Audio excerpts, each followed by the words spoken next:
Welcome to the Recovery Toolkit podcast. I'm Richie. I'm going to be your host. Throughout the series, we're going to talk to a range of different people who will give you tools and tips to help manage your recovery. The podcast itself is being brought to you by Epic Restart Foundation, who are a national charity who support people to rebuild a positive life after gambling harm. So today on the Recovery Toolkit podcast, I'm joined by Ross. Ross, do you want to tell us a little bit about yourself?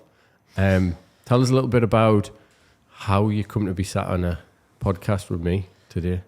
Yeah, so I guess the main thing just to jump right into is, I'm an addict of the most hopeless variety, a cross addict as well. So my journey started with gambling and sort of manifested into other addictions. But I guess I'm here today just to tell a little bit about myself, a little bit about my story, and what recovery means to me and what it's opened up. Yeah, and we call this Recovery Toolkit podcast because we really want to focus on recovery and how you manage your recovery. But just to give a little bit of background info on yourself, tell us a little bit about, your childhood, growing into your teens and your early 20s, and because I think that plays a big part into your recovery as well. Do you know what I mean? Massively, Richie, and you'll be able to relate to quite a lot of this because you've had a similar story. So around about 5 years of age, I went to this football training camp. And unbeknown to me, I was quite skilled with a little bag of air, and that just progressed all the way through the young years. So I didn't really I wouldn't say I had a normal childhood. I signed for Newcastle United Academy when I was 8 years old. That's really young. Do you know what I mean? It is young. I still think it's young today as well. But my life sort of changed dramatically. I had to have a competitive edge from a really, really young age. My dad telling me, when you step over that white line, enjoy it, but you need to make sure that you're the best footballer on that pitch. That's what's going to push you on. And, if you want to achieve your dream of being a footballer, then that's what you need to do. And it just progressed. So managed to get all the way through the academy, all the way up to under 15s, 16s. And that's when I started playing for England as well, which was a massive honour. But along through that journey, I missed out on a lot of things that normal people, our class as normal people, would have at that age group as a childhood. So I didn't go to my school prom end of year because I was in Argentina playing for England. I missed out on sports days. I missed out on playing for the school team because I couldn't. All them things, that peer network that you want to be a part of when you're at school, which is a really important part of your development. It was I had to be concentrated on the goal, and the goal was to ultimately become a professional footballer. And at the age of 17, that's what happened. Yeah, and I think there's a lot of sacrifices that people don't see, especially as a kid. The competitive edge you talk about, the need to be the best, and putting yourself out there. It's a lot of pressure for a kid, isn't it? It is a lot of pressure, and it's constant as well. It's like you can't take a break from that. So, training was 3 times a week, and then it was football on a Saturday and Sunday. There was no respite. So that drive, that attitude, that competitiveness, it's just instilled in you from a very young age. And that can become quite tiring as well, and unbeknown to me, I probably did need a little bit of escape from that from a young age, but just didn't know how to, because it was just on to the next session, on to the next match. So it was lovely. Don't get us wrong, it was a great period, exciting, loved it, but it came with its challenges. Yeah, and I think everything, there's no high without low, is there? That there's Absolutely. No sacrifice. It's got to be part of the journey if you want to get to the levels that you got to in the end, I think. And for me, there's a lot of what you said there, the word that comes in my head is obsession. At that early young age, you had to be obsessed with football, didn't you? Oh, absolutely. That had to become your life. It did. I guess a lot of athletes, whichever sport that you're in, you go into that, and when you know that you've got that little bit of talent, it's all right having talent, but you need to have that work ethic. You have to be focused. You have to be obsessed. Now, my goal for me from the age of 8 was to be a professional footballer, and that was it etched in my mind completely from 8 years old. And, you know, I was going to do absolutely everything for that to become to fruition. But like I say, that comes with the other challenges and the stuff that you miss out of. And, you know, I think I missed out on the normality of life at a young age. Yeah. And signed professional football in Newcastle, you know, we'll jump through the chaos a little bit, but, you know, a few things happened in Newcastle, end up leaving there. Nottingham Forest was successful time of your life. Yeah, so obviously what happened at Newcastle happened at Newcastle. I left the club towards the back end of being 17-year-old. And this was a new experience, going to a new city. Look, I had my arse wiped for the past 10 years. My mum would have me tea on the table, clothes would be out for football. I got lifts to training. I passed my tests. I started to drive to training. But now I was in a new city. You know, I was isolated. I owned my first house at 17. I had to cook for myself. I mean, it wasn't of a great standard. But, beans on toast. Boxes of crisps from Macro and stuff like that. Yeah, I sort of had to grow up quick. I lost 1.5 stone within the first 3 weeks of being there. And I think that was just being homesick and not having them comforts around me. And I had to learn quickly to deal with those low moments, as you mentioned before, is how do I deal with that myself? Usually I would have my mum to bounce off, my dad to bounce off, but yeah, I had to do that myself, and it was a difficult period because I'd just come from Newcastle, and I sort of had to build myself back up. To be honest, Richie, it's gonna sound really sad. I could have retired at that moment.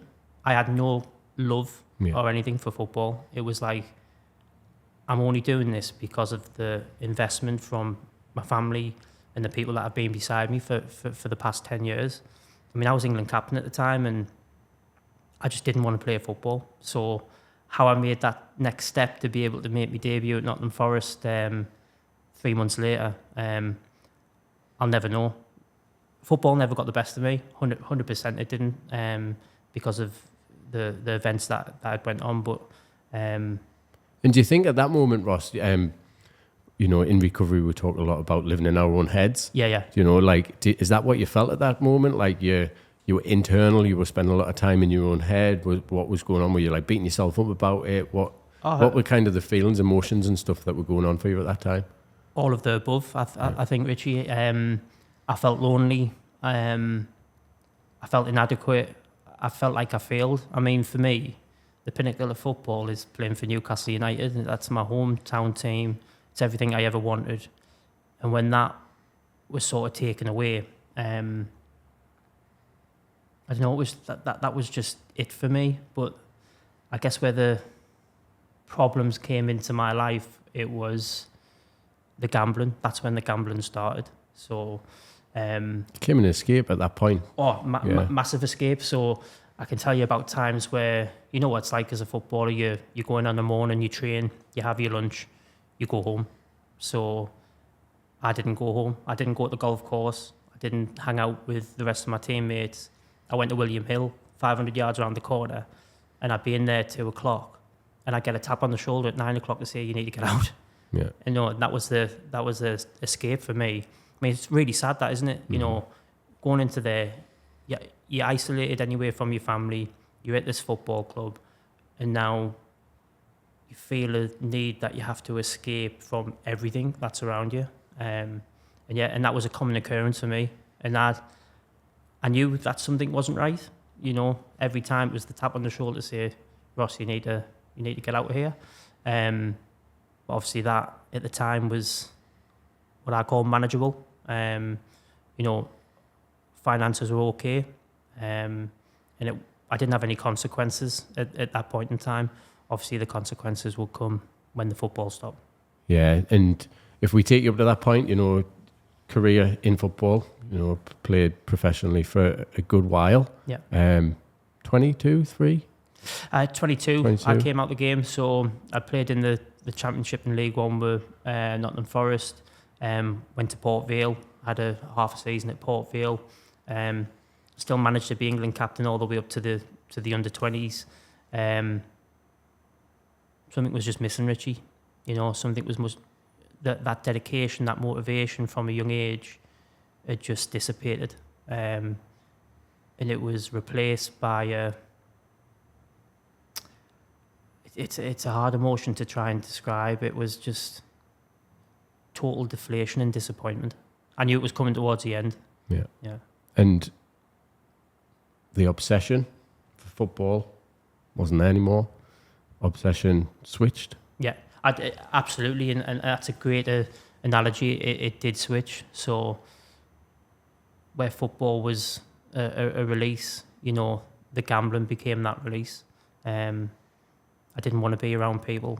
I just wanted to be in my own little world, in my own head, and create utter self-devastation to myself. Yeah, I was trying to punish myself, I think.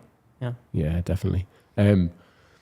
All that said, you sat here today, you've been on a journey, let's call it, for 22 years, really, something like that, isn't it? So football finished, gambling continued then. Yeah. You went into work, got a good job. Did you go straight into British Gas then? British Gas, yeah. Straight into British Gas then.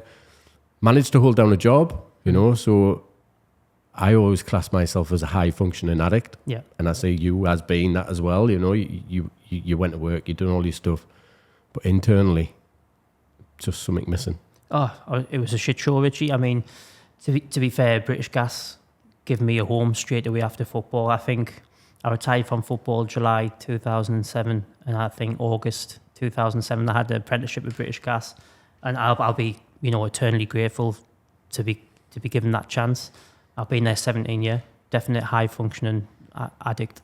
So yeah, it sort of switched from the football into British Gas, and the money depleted, and the gambling became a lot more apparent, and that's when the consequences started to shine through. Yeah, so that continued on quite a long time. Yeah. How long would you say? 10, 12, 15 10 years? Yeah, 10. What was the point that you thought, this is enough? I've had enough of this? I think I had my first suicide attempt at 23 when I came out of football. That was more of a cry for help, really. And then, I functioned for a little bit. I think, Richie, my life just became... This was my life on a daily basis. I'd wake up, curtains would always be closed. I'd go to work. I'd be gambling on my phone. If I finished work early, I'd be in the bookies. I'd come home. All human existence and what you would naturally do, clean yourself, brush your teeth, it just went out the window. And I was waking up, just having like a couple hours sleep. I was just tired of being sick and tired, basically. Just couldn't go on like this. And then ultimately, before going into Sport and Chance, I know that we'll probably come on to Sport and Chance, but I tried to hang myself in 2017. I think it was 3 months prior to going into Sport and Chance. And I think the utter devastation of the people around and, just the pain that I seen on the faces of where my life was going, that was a realisation to me that I need to do something about this. Yeah. So reach out, ask for help. Hard thing to do? Oh, huge. I think when you've tried to deal with it so long your way, to actually open up and allow somebody else to say, we can help you, is huge. That was a huge moment for me to take down the barriers and say, I need that help. Yeah. A Sport and Chance. And I smile when we say that, and we've just been talking about suicide and the journey you've been on. So there's not much to smile about in that, other than actually, like, you got through it. That's what's to smile about. There were some dark days, some real tough times, but you got through it. Yeah. And you ended up in Sport and Chance, and I smiled because that was my, what I call, that helped me build the foundation for me and my recovery, So, and I know it was similar for yourself. Tell everybody what Sport and Chance is. Yeah, so Sport and Chance was set up by Tony Adams, and anybody who's into football will know Tony as a gentle giant, part of that famous back four at Arsenal who suffered with his own addictions, alcoholic. Luckily now he's multiple years, decades sober, living a great life. But Tony helped set up Sport and Chance for people with addiction, for sports people. And I was lucky to be part of the Professional Footballers Association, and there was a chance for me to be able to get on that programme, which was all paid for, which is great. To start that journey, it was full actually for a good few months, but I got a call out of the blue, and I still to this day think it's fate. So I got the call to say, look, we can bring it forward, we can get you in. And I'd just been on a total meltdown, crisis teams, everything. I just said yes. And that's the biggest yes I've ever given. I did everything I could to get down there. And I remember my mum and dad taking me down in the car. This has got to be the start of your new life. Do you know what I mean? You've really got to take the initiative here. And I got into Sport and Chance. Instantly felt a calming presence. I think that's what the people and the place gives you. But I know there was going to be some hard work ahead. Yeah, and I remember my journey there as well. It was like, am I doing this? Just took a month off work, my own business, and shit scared. Didn't know what I was going into. But if I'm honest, the thing that got me there is Sport and Chance is a Champneys health resort, isn't it? It is. And like, it's one of the big things that got me there. I was thinking, I can go there for a week, have a holiday, just fuck it off and go home. That's what I was thinking on my way there. If all else fails, I've had a week in the health resort. That's what I was saying to myself. And that was the total denial I was in at that moment at time, because once I got in there, and on day one, I remember a conversation with James, who was the therapist, and Andrew was the other therapist. Unbelievable fella. James to me just changed my life massively, and after the first little sit down and conversation, dragged us into the office, and he said, have a read of this, what do you think? So, and I was like, fuck, that's me, isn't it? And he told us a bit about himself, which then made us relax and feel at ease. And it was that power of lived experience. And that's something I'm really passionate about now, is the power of lived experience. His lived experience massively helped me go, I can't pull the wool over your eyes. I can't bullshit you. You've done everything I've done, probably worse. So I can't really spout shite, and you're not going to believe us. You're going to call us out on me bullshit. Yeah. And at that moment in time, I felt this like emotion come over us. But also he said, what do you think, Richie? Oh, and I'm fucked. Because I'd went into Sport and Chance at that point with a gambling addiction, and he was talking to me about drinking drugs. And I was like, no, I'm highly functioning. I can do all that stuff and still use drugs and stuff. And he went, well, you might want to think that. And I just went to my room that night and cried. That was it, just cried. I woke up the next day, I just said, tell us what I need to do. And that was it, complete surrender. And then started my recovery. That was the day, What did you get out of Sport and Chance? What was the big things you got out of it? I think the first thing that I got out of it was, I was taken out of that madness, like instantly. It was like from one day to the next. I didn't have my phone. I didn't have communication with people. I was literally in there, in this recovery place, and it was by their rules. I couldn't. Ross was out of the show now. Do you know what I mean? It was their program that was governed for me to help me get better. I think I just put myself into absolutely everything at Sport and Chance. So the program is designed to, I see it as a bit of a reset and an introduction into recovery. So when you're there, and we'll probably come on to recovery in the toolkit that I've got now, was you do steps 1 to 3. If anybody knows about 12-step recovery, we have a set of 12 steps, and you do steps 1 to 3 throughout the 30 days, alongside fitness, meditation, equine therapy. I mean, I love that. I did hear a story about the time Gaza got kicked off the horse when he was in at Sporting Chance as well. Yeah, it was just a relaxed atmosphere, and I was just taken away from the madness. But I had a bit of fear still. This was all new, yeah, and I bought into it. But I knew after 30 days, I was travelling back up the A1, back into my house. What's next? And then there was a little bit of fear there, but ultimately that was the start of my recovery. Not true recovery, because I had a couple of mishaps along the way. But that was the start. It got the idea into my mind. Yeah, and you purely just went there for the gambling, didn't you? That was the thing for Ross, was gambling was the destructive behaviour. Yeah. And I think I look back, I think I went into Sporting Chance 6 months after you. Mm-hmm. And I remember having a conversation with you before I was going in, and you'd never said at that point that you'd been in Sporting Chance. And I was like, I didn't know, but I was going in. And then I came out of Sporting Chance and obviously I told loads of people. And we had another conversation at that point, and you said, I was in Sporting Chance and my life's much better for it now. And if I'm honest, Ross, at that moment I looked in your eyes and I could see there was still pain and hurt. Mm. And I think at that point I spoke about drinking drugs and I had to give it all up and all that sort of stuff. Tell us a little bit about what was going on for you at that point. Yeah, so obviously the introduction recovery came, but the gambling had stopped at that point. So no more gambling, and I haven't till this day. So 27th of July 2017, I went into Sporting Chance. I haven't took another bet since. It manifested. I cross-addicted. So I came out of Sporting Chance. I thought, go back to my peer groups, all them people that I'd neglected when I was younger and couldn't be around.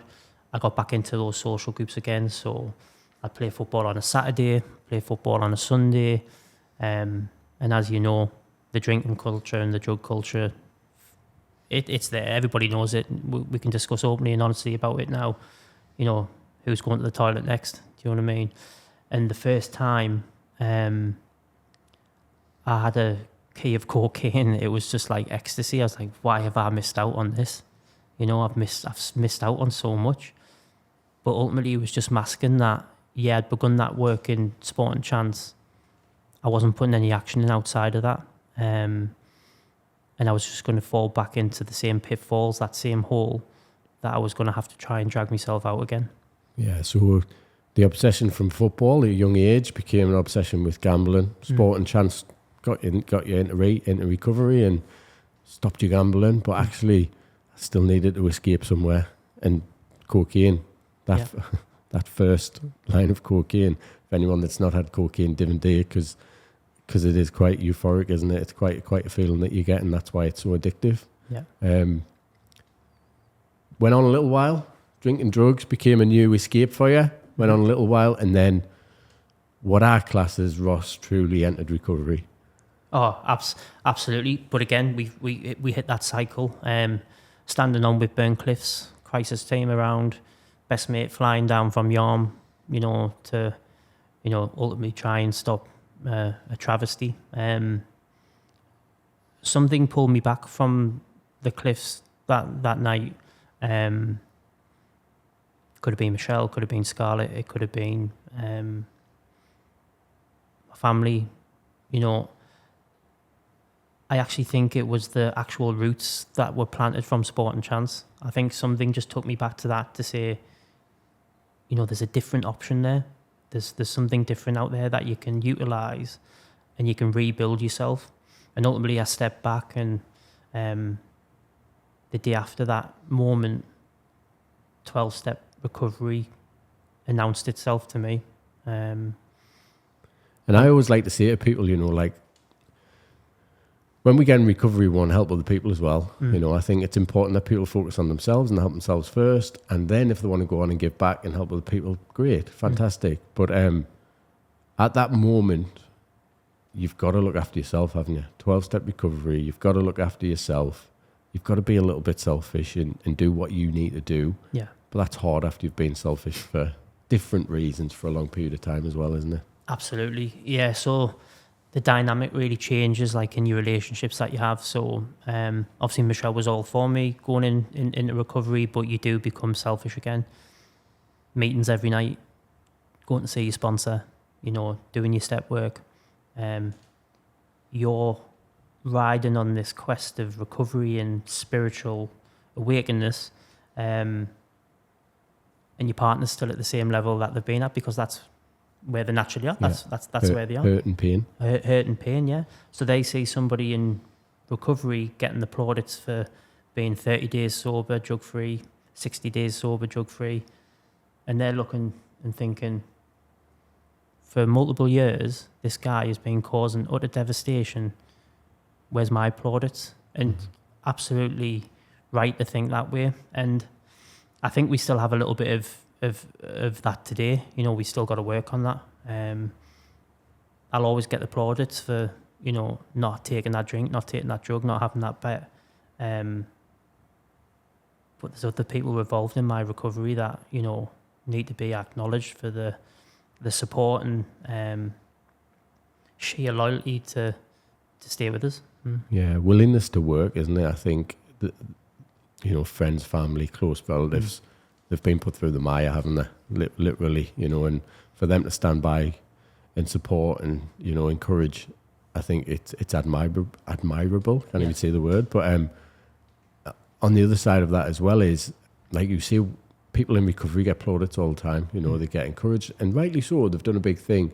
But actually, they often leave behind the people that were there through the dark times, you know what I mean? In terms, and I don't mean leave behind as in leave, but leave behind as in they don't grow at the same rate. Yeah. Their lives don't change the same. They don't have the support networks that potentially everybody in recovery gets. Yeah. Although there's now much more available, I will say that, there's much more available, but they don't feel like they need any support sometimes as well. So it is difficult for everybody, isn't it? The whole family unit goes through chaos. They do. And, we talk about amends in 12-step recovery, and, my amends has obviously been abstinent and, not doing the things that cause that devastation. But I'm still rebuilding. I'm not a perfect addict, Richie. Do you know what I mean? I still get pissed off. I still get really angry. I still shout. I still don't have the perfect relationship, but I'm going through a cycle still. Look, I don't have to take that drink and drug today, but we have things to work on, and we will. It's just a case of, as we go through this process, just trying to build up each stepping stone as slowly as possible. Me and Michelle and the family have 1 million times the relationship that we had before, but we can get better. Yeah. And I think as part of my... Do you think that's a new obsession, Ross? Like an obsession now just to get a little bit better constantly? I think in all aspects of my life. So, yeah, I think I'm using that competitive drive that I had when I was younger in other areas of my life. So, within the last 12 months, I got a promotion at work, something that I would never have even attempted to do 12, 18 months ago, and that's going really well. I lost 3 stone, and I ran a marathon.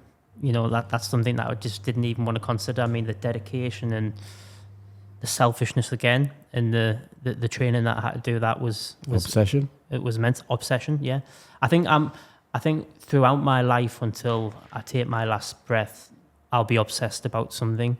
And I guess for me... And I think that word's used in a negative consequence a lot of the times, isn't it? Oh, there's an obsession here, there's an obsession there. But actually channeling your obsession into something like running a marathon, something like your work, you know. I always say healthy coping strategies can always be healthy till they become unhealthy. Absolutely. So learning that actually it's okay to be obsessed a little bit, but what else is going on, How much time am I giving Scarlett, my daughter? How much time am I giving Michelle? How much time am I spending in other areas? It's just learning, isn't it? It's that balance. It's understanding. How do I manage all this? It is, and we talk about the center of the triangle, the circle in the center of the triangle, and I struggle. I do still struggle with that today. I know I can see it, and I can see areas that I neglect. I can see areas that I prioritize, and it is a balancing act. I took 20 years to become a great addict. It's going to take maybe 20 years to become, I've heard you say on different podcasts, authentic Ross. And I think over the next few years, that's my sort of I do have goals. That's my sort of goal, is to be who is authentic Ross. What do I want to be? You know, even down to the things like what I wear, how I style my hair, how my relationship with Michelle's going to be, with Scarlett, you know, the things that I do in the future.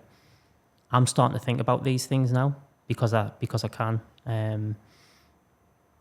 It's took a while though. I'm nearly 4 years without a drink and drug, and nearly 7 years without a bet. And I'm only getting around to, you know, re-baseline in my life and dealing with the emotions that I couldn't deal with before.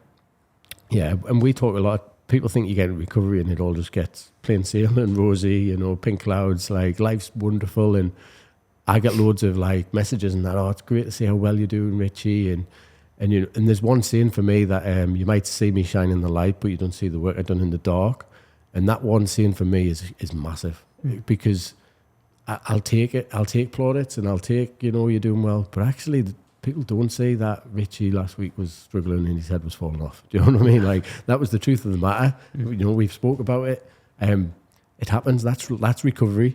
And actually, what I would have done when my head was falling off was drink, drug, or gamble. Yeah. And I'm not doing that now. So now I'm sitting in this world of discomfort and pain sometimes, and I'm going, don't do anything, don't do anything, don't do anything. That's the hard part, isn't it? It is. Not acting out when you're in discomfort. And that's it. And you know, Richie, I embrace those emotions today. You know, I can cry, I get angry, you know, I show happiness.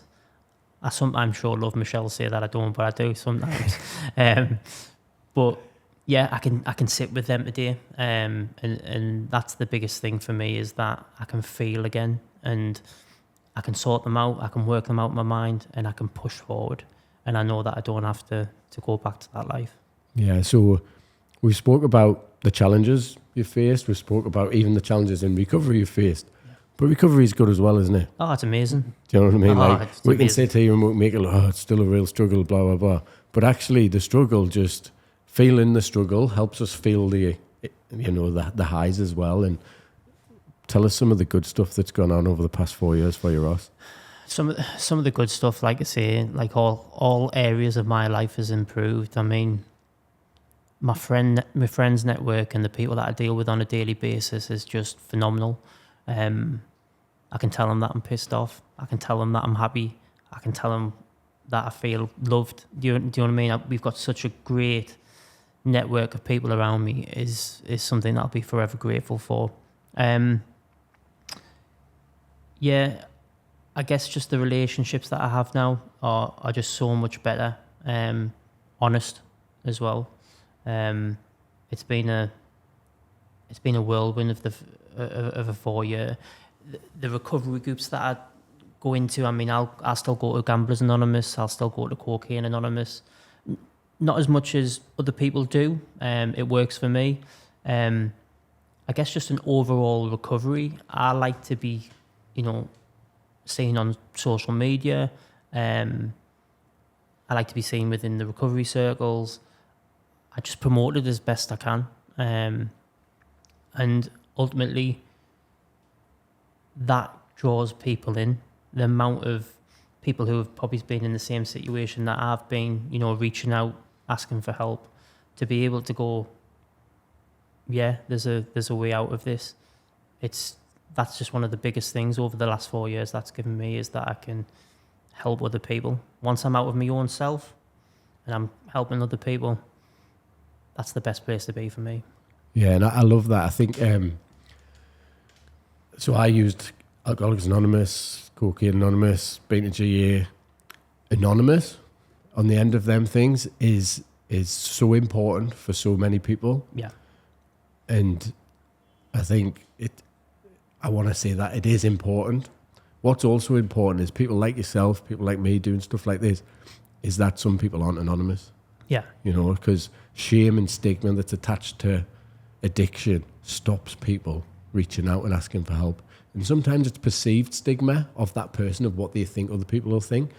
Sometimes it is actually society and stigma that they place on addiction and the stories that go along with it. So I love people sharing, but I think they've got to be in a place of strength first to do it. And I know you are, and that's great to see. But How important is it that people speak out about it? Oh, massively important. And you've touched on a really good point there. You know, you do have your 12-step recovery and your anonymity and stuff like that. But recovery works in different ways for different people. It would be pretty boring if it didn't. And I'm just all for, you know, people getting out there, talking about their experiences if they want to. It's their choice. And just promoting, you know, there's a different life out there. There's different tools, there's different services. And if you need them, go out and get them. Yeah, definitely. And I love that. Something we ask everybody on this podcast, Ross, is what's 3 to 5 things that you have in your toolbox of recovery now? What would you think some of them things are now? Family. That is a big thing for me. That's something that I think about constantly before I make a decision. And ultimately that leads to me friends, you know, that social network. I always go back to a place of safety, so I always go back to my big book of Alcoholics Anonymous when I need it. It is simple. It's a simple book for complicated people. And I'll always be drawn back to that because that's what got me into recovery. Yeah. If I just take it back to family, some people listen to this might be going, I haven't got my family anymore. You know, and what would you say to somebody that, you know, was estranged from the family or just didn't have family around for whatever reason? Try and find that new family, you know, And, you know, when I say family, yes, it's my immediate family, but it's your epic restarts, you know, it's your recovery groups, you know, it's networking, getting out there, it's being around other addicts. That's your family. You can make your family what you want. You've just, like you say, you've got to have that strength and that confidence. And ultimately that comes with getting better. But yeah, you can create your own family and that's what I've done over the past 4 or 5 years. Yeah, I've got a big smile on my face when I said that because I set that question up perfectly, give the perfect answer. I was like, I hope he sees this. And you did. And a lot of people might think that we script these podcasts, but literally they're just conversations that we have with any guest that comes on. And the fact that's just the mentality you get, isn't it? That, you know, you've got to go and create your own family. Sometimes there's more than blood. You know, I think it's important that people understand that if they feel isolated now, they don't have to always feel isolated. You probably have to have a little bit of courage and put yourself in a situation that might be a little bit uncomfortable and speak to new people. But eventually you find, you know, and I use the word your tribe all the time. Find your tribe that is going to help and support you and serve for whatever reason that it's needed in your life. Exactly. Yeah. And that tribe can be anything that you want. Fitness has been a big part of it. Has it always been a big part, Ross? No, I don't think it has. You know, I've always been quite a fit lad, but I just lost it along the way. But I think a key for part of me is to have that drive and motivation and be healthy again. For a lot of years, I was very unhealthy. And it's a massive motivation for me now is to, you know, hopefully extend my life by, you know, 10 to 20 years by the things that I'm doing now. So that's that's what I go to. If I'm feeling down, if I'm feeling depressed, you know, I'll just hide the trainers on and I'll be out the door and going for the run. And I think the 5th thing in my toolkit would be my own mind. And that might be a bit of a strange one to say that, but I like my mind now. I like the way it works. I like the way it'll pause when I'm agitated, work something out, and then, you know, break it down, come back and give a right answer or a right action or something like that. So I'm starting to enjoy the body and the mind that I've got now. I love that. I want to ask a million questions on it, but I'm not going to ask a million. I might ask a couple. Your mind was the thing that was causing havoc, destruction, chaos in Ross's life.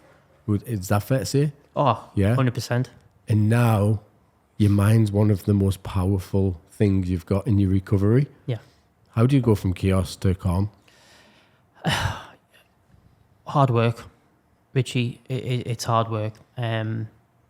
down to the finest details, and this will not work for everybody, but I literally had to get all the shit that was in my mind out, break it down, work through it, work through all the trauma, work through all the highs, work through all the lows, and ultimately rebuild that mind. Now, if something happens in my life today, take it 19, I lost both my grandparents on my dad's side within 24 hours of each other. It was a massive moment for me, especially being down in Nottingham. Back then, the reaction was to gamble, take away out.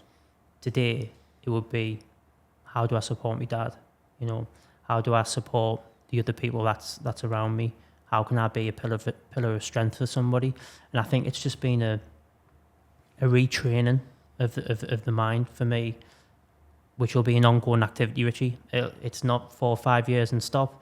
I'll literally be retraining this mind, I think, till the day I go. Yeah, and that's so important for people to hear, because what you've got today doesn't have to be what you have in a year's time, doesn't have to be what you've got in 5 years' time. Your life can change so much, isn't it? You just got to do the work. And I'm pleased you mentioned that, because I think it's so important that people don't just think it happens. It's hard work, and those who I see do really well in their recovery, they put the work in, You might see me shining the light, but you didn't see the work I've done in the dark. And Absolutely. It's exactly that, isn't it? And being able to retrain your mind, people might think, well, you can't do that. You can. Science proves you can. Neuroscience proves that you can, retrain and they bring these new pathways together and do something enough times, and you have a new pathway in your brain. That's ultimately what happens. How hard is that when your first thought or your first action initially is a negative one? It's difficult, but it's getting easier, Richie. It's like anything, that's repetition. The more you practice, let's take it back to football, the more you practice volleys, you know what I mean? You do that 100 times, you're going to get better at it. You sort your technique out, you know the way you've got to shape your body, and you strike the ball really well. That initial thought is destruction, but quite quickly I can be brought back to normality, and that's just been a continuous improvement on this journey that I'm on, and long may it continue. Yeah, I love that. I love it. I think that's one of probably the most powerfulest things I've heard on this podcast, if I'm honest, is don't settle for what you've got if you want better, and that's internal. All the other stuff that you've said, the 4 years has been a whirlwind, I've got a better job, relationships, that's all happened because you've changed that mindset. And once you start changing the mindset, and once you start, and I always like to say, once you start showing yourself some self-love and self-compassion, and you stop talking to yourself like a piece of shit, you've got a chance. Definitely. And that's got to be the work, hasn't it? It's got that's the work. Look, Richie, the work is just not going to stop. I know what I need to do. I've got a bit of a path to go. I've got a long journey to get there. I've got people to buy into that journey as well. But I've got time. I've got time now. Do you know what I mean? I didn't have time before because I was in the madness. I have got time now to rebuild, rebrand. The relationships that were neglected, I can be present and I can make them as strong as possible. And I think that's my drive now is to, become the Ross that I believe I was meant to become at a young age. Yeah, brilliant, mate. Brilliant. I think that's going to bring us to the end. What a high to finish on. I think if nothing else, work on your own mindset. Show yourself some self-love, self-compassion, and you'd probably be surprised where you can get yourself. Absolutely. Yeah, well done, mate. It's a pleasure to have you on the podcast, and thank you for your friendship. Cheers, Richie. Love you. Thanks for listening to the Recovery Toolkit podcast. If you took something positive from it, then why not subscribe? If you or somebody you know has been suffering gambling-related harm, why not head over to our website where you can join our community? The link is in the show notes.